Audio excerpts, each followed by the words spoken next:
Энэ бичлэгээрээ бид элэг муудаж гэмтэж байгаа 12 хачирхалтай шинж тэмдгийн талаар наривчлан ярих болно. Эдгээрийг эрт мэдж авах нь маш чухал. Учир нь элэг бол бүрэн нөхөн төлжих чадвартай эргэтэн тул өвчнийг хүндрэхээс өмнө зогсоох боломжтой. Элэгний өвчлөл өнөөдөр дэлхийн хүн амын 25%-аас илүү хүн тохиолдож байгаа бөгөөд энэ тоо хурдтай өсөж байна. Монгол орн өнөөдөр дэлхийд элэгний өвчлөлөөрөө тэргүүлж байгаа. Ихэнх хүмүүс зөвхөн арх их уснаас болж элэг гэмтдэг гэж боддог.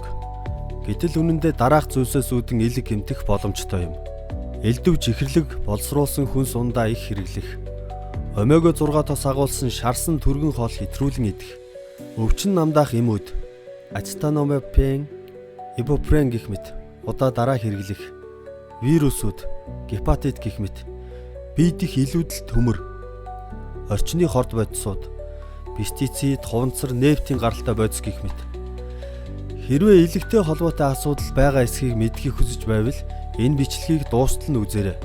Учир нь бид элгийг хэрхэн гэрийн нөхцөлд цэвэрлэх, гэмтлийг хүндрүүлэхгүй байх аргуудын тухайч хэлэх болно. Эхний шинж тэмдэг өтгөн цайрах. Элэгнээс ялгарсан зүсний хүчил нь хоолны өөх тосыг задалж өтгөнд бор өнгө ордог. Харин элэг өөхөлсөн эсвэл гэмтсэн үед цөс хэвийн урсахгүй болж өтгөн цагаан шаварлаг өнгөтэй болно. Мөн өөх тос задардгүй учраас зарим өтгөн усан дээр хөвнө. Хоёрдугаар шинж шөнийн хараа муудах. Хэрвээ та шөнө эсвэл гэрэл багтаа үед хараа төвлөрөхөд хэцүү болж байгааг анзаарвал энэ нь эрчтинол буюу витамин А-гийн дутагдлын шинж байж болно. Элэгнээс ялгардаг цөс нь витамин А шимэгдэхэд тусалдаг бөгөөд энэ витамин нь нүдний саваа эсүүдэд гэрлийн янз бүрийн төвшөнд дасгаж чухал үүрэгтэй. Харин элэг өвчлсөн үед цөс ялгархгүй тул хангалттай витамин А шимэгддэггүй бөгөөд энэ нь шөнийн сохрол үүсгэдэг. Мөн нүд хуурайших, өвдөх, цочрох, ширхэхтэй юм шиг мэдрэмж төрөх нь элэгний асуудалтай хамт цөс бүглэрсэн байж болохыг илтгэнэ. 3 дугаар шинж баруун хөл хавгнах.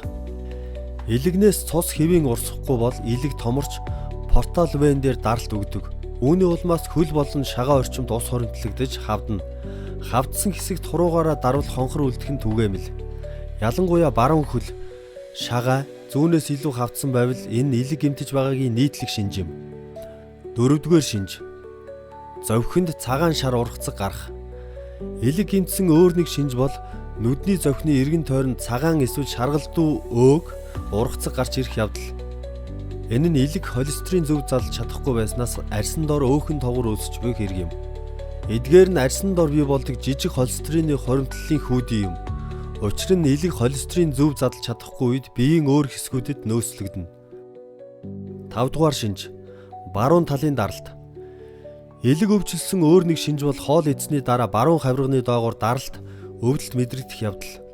Элэг гэмтсэн үед цөс өтгөрч шавар шиг болж цөсний жижиг сувгуудыг бүглэснөөр хавирганы орчимд даралт өвдөлт өгнө. Энэ нь прени мэдрэл дээр даралт өгч баруун мөр орчмоор булчин чангарах өвдгөд хүргэдэг. 6 дугаар шинж улаан ягаан толб. Элэг бүглэрсэн, өрөвсөн эсвэл гэмтсэн үед цус бүлэгнүүлэх уураг бага ялгардаг. Үүний улмаас арьсан дээр амархан хөхөрч заримдаа ягаан улаан жижиг товгор тууралт эсвэл жижиг улаан толб гарч ирдэг. Ихэвчлэн доод хөл болон гарын хэсгээр илэрдэг. Энэ нь элэгний өвчин эсвэл чихрийн шижинтэй холбоотой байж болно. 7 дугаар шинж хагарсан өсгий. Биеийн арьсны бат бөх зөөлөн, чихтэй байх үүрэгтэй B3 витамин, ниацин элэгний гэмтлийг нөхөд их хэмжээгээр хэрэглэгддэг. Үүний улмаас бусад үүрэгт хүрэлцэхгүй болж хөлний уул өсгийний арьс хагарна. Энэ асуудлыг B3 витамины хэрэгцээг нэмэгдүүлэх болон гол шалтгаан болох элэгний өөхлөлтийг эмчлэх замаар шийдэж болно. 8 дугаар шинж алга уул загтнах. Элэг өвчлсөн өөр нэг шинж тэмдэг бол гарын алга болон хөлийн уул байнга загтнах юм. Энэ нь элэг цөсний хүчил болон хорыг цэвэрлэж шүүж чадахгүйгээс арьсан доор хуримтлагдсан гистамин эксэж загтнах урвал үүсгдэг. Элэг цөсний хүчил болон хорыг цэвэрлэж шүүхгүй үед эдгээр нь арьсан доор хуримтлагдаж улмаар цуснд гистамин эксэж загтнаа үүсгдэг. 9-р шинж хумс цайрах, бөмбөгөр болох. Хэрв таны хумс бүхэлдээ цагаан болж ягаан өнгө алдаж эхэлвэл эсвэл хумс бөмбөгөр бөөрөнхий зүлхийсэн хэлбэртэй болвол энэ нь элэг ноцтой гэмтсэн эсвэл хумсанд хүчил төрөгч очихыг хааж буй өөр өвчний шинж байж болно. 1950-ад онд хийсэн судалгаагаар элэг хүнд сорвжсон 10 хүн дутмын 8-нд хумс цагаан болсон байжээ. 10 дугаар шинж хар шээс. Элэгний уураг бол хуучин улаан эсүүдийг задлах явдал бөгөөд энэ үед билирубин хэмээх шар пигмент ялгардаг. Хэрв элэг эсвэл цөсний хүүдийг гэмтвэл энэ пигмент биеэс гадагшилж чадахгүй хуримтлагдана.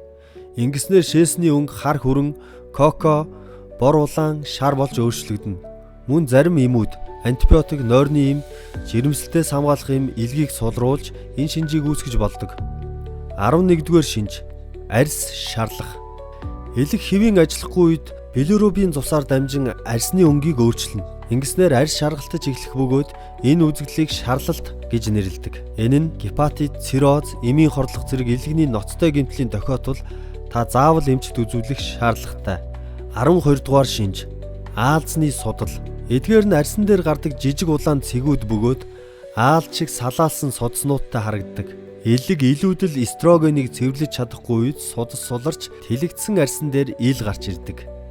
Азтай нь элэг бол хүний биед бүрэн нөхөн төлжиж чаддаг цөөн эрхтний нэг юм.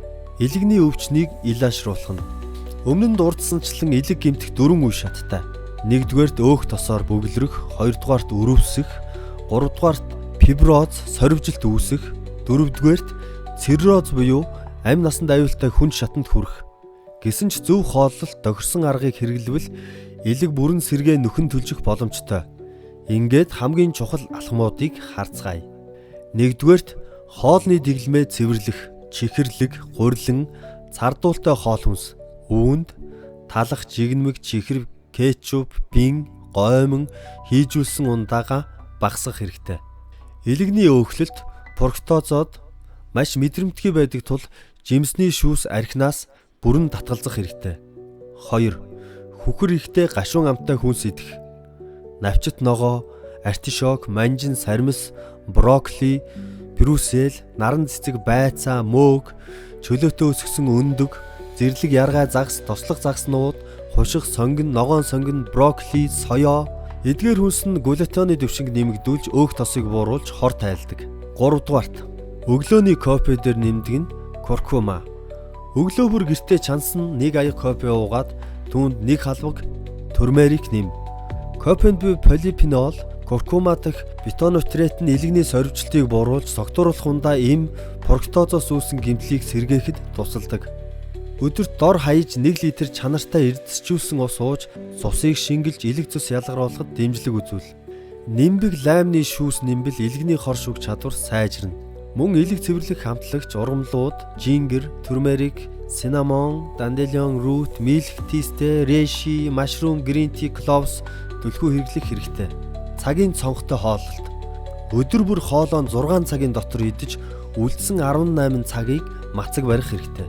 Жишээ нь 12 цагаас 18 цагийн хооронд идэх. Энэ нь элэгний өрөвслийг буруулж өөх тос хоримтлагаас сэргийлдэг, инсулин төс төсөлтийн хүчин зүйлийг нэмэгдүүлдэг. Мөн автопагийг өдөөж хуучин гэмтсэн эсүүдийг задлан шинэ элэгний эрүүл эсүүд бий болгоно. 5 дугаарт өрөвсөл үүсгдэг ургамлын тосноос татгалз.